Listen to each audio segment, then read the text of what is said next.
I've always been um, of the opinion that being able to secede from a broader political unit is in every person's right to do so, and that's not some weird Rothbardian position. That's Declaration of Independence. But and in the U.S. government when it lectures other countries around the world for, hey, let your dissidents go and stop crackdowns, that's the same view they're relying on.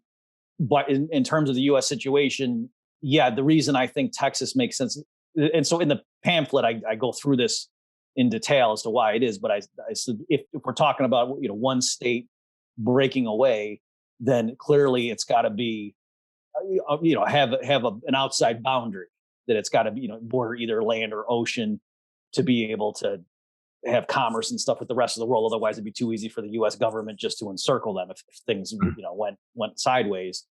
And so on that score, Florida could, but technically the reason, just strategically, I think Texas makes more sense. But number one, Texas is bigger, and so have bigger population, bigger economy, and so just in terms of being able to stand on its own and make it costlier if the U.S. government did want to make things get ugly.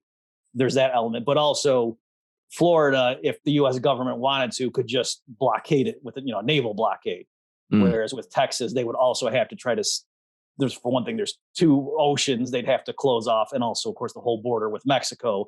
And so, if Texas were to formally announce that, hey, now we're an independent country, then they could have commerce with Mexico, and the U.S. government, if they wanted to come in and block that off, that would be interfering with the sovereign country of Mexico as well. It wouldn't just be construed as an internal dispute, the way they could just have a close naval blockade around Florida. So those are the main reasons that, if you're saying why.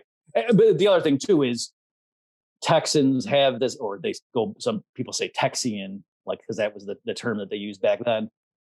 That it was its own country, right, for a while there, and so that's and the more significant thing, regardless of the history, is that Texans care about that. I remember Phil Magnus one time when I was at Texas Tech, came to give a lecture. And he said, hey, how many people here, he's talking to the students at Texas Tech, how many people here are actually from Texas?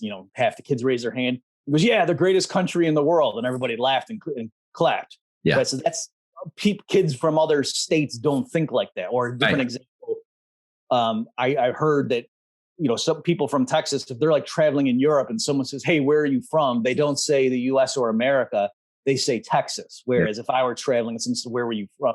I wouldn't say New York, meaning New York State. I would say, from the U.S. So those are some of the reasons that I thought if a region is going to break away and it is going to make sense that it could be its own system, Texas is obviously the place to start.